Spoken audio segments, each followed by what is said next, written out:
Hello everyone, welcome back in my channel. तो आज जो मैं स्टोरी लेकर आई हूँ यह एक शॉर्ट इंटरेस्टिंग स्टोरी है। बहुत ही अच्छी कहानी है। इस स्टोरी में आप इंग्लिश वर्ड मीनिंग सीखेंगे। इसके साथ ही स्टोरी को रीडिंग डालना और इंग्लिश वर्ड्स के करेक्ट प्रोनाउंसिएशन के बारे में भी सीखेंगे।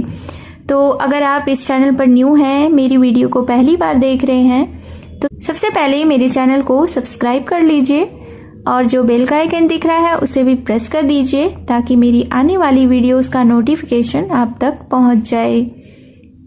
तो चलिए स्टार्ट करते हैं आज का यह इंटरेस्टिंग स्टोरी। आज के स्टोरी का टाइटल है डायलन राइट्स क्यू। डायलन नाम है एक लड़के का, राइट्स यानी कि लिखता है क्यू। डायलन क्यू लिखता है। So let's begin the story. Dylan was a new student. Dylan एक नया छात्र था।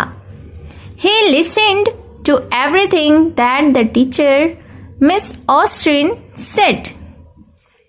Listened यानी सुनता था, everything यानी हर चीज, हर बात।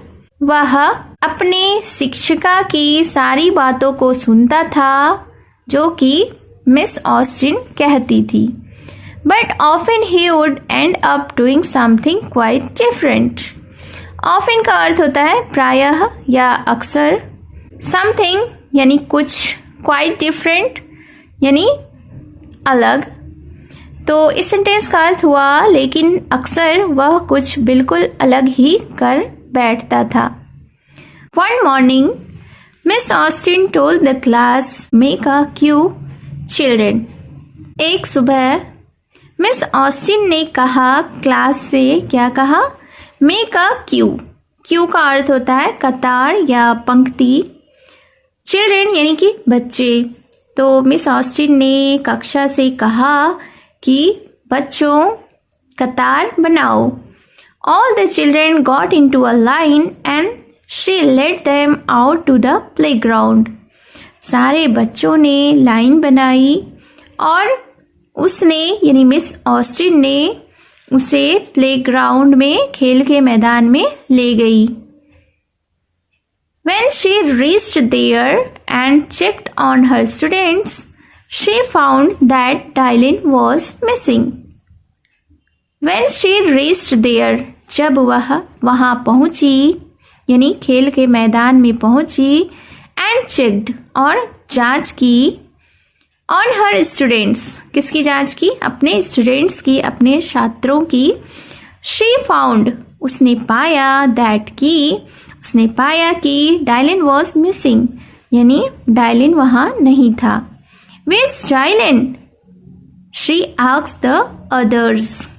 अब उसने दूसरों से पूछा यानी दूसरे छात्रों से पूछा, स्टूडेंट से पूछा कि डायलन कहाँ है?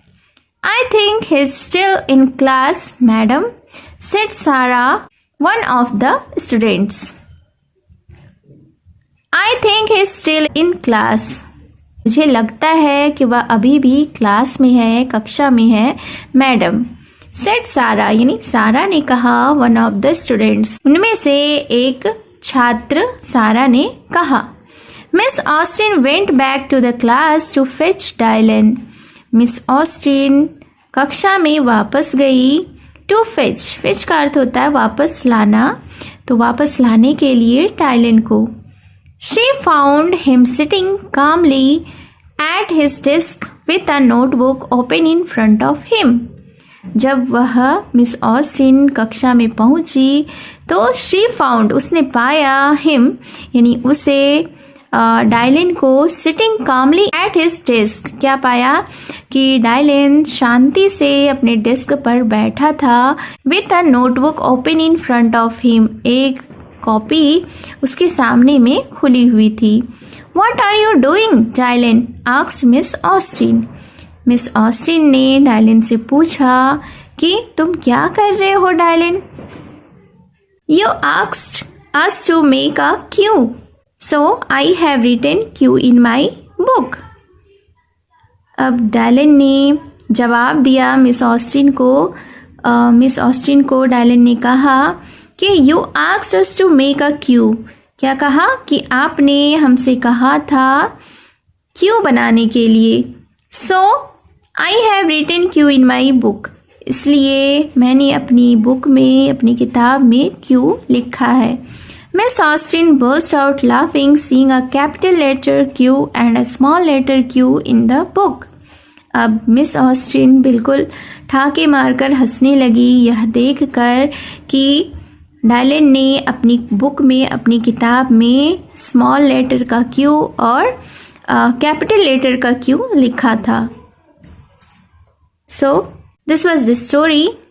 आपको ये स्टोरी कैसी लगी कमेंट में ज़रूर बताएं और ऐसे ही इंफॉर्मेटिव एंड इंटरेस्टिंग वीडियोस के लिए मेरे चैनल को ज़रूर सब्सक्राइब करें। तो मिलती हूँ मैं फिर से एक न्यू इंटरेस्टिंग स्टोरी के साथ। Till then take care and bye bye.